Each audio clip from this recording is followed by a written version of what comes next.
Load the labor reel.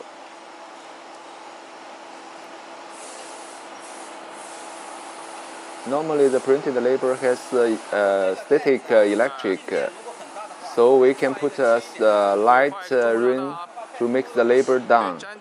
Make the labor has some force down to make the loading stable. Then we can put the labor over the table and move to it through the guide under the mark tracer and push it to the pinch roller. Then turn the black handle, make the pinch roller open and feed the labor in. Then we can push the back button. The pinch roller will feed the labor, move forward. Then we can move the mark tracer on the marker.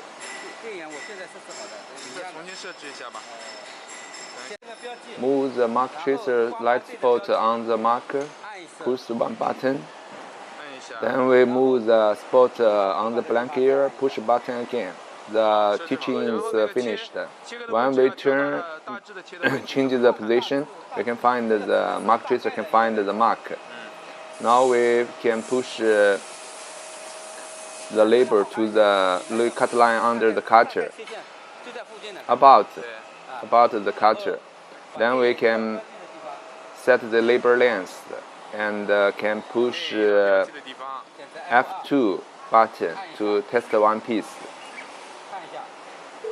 And check the cut line position is proper or not. If not proper, we can adjust the mark tracer position and test again.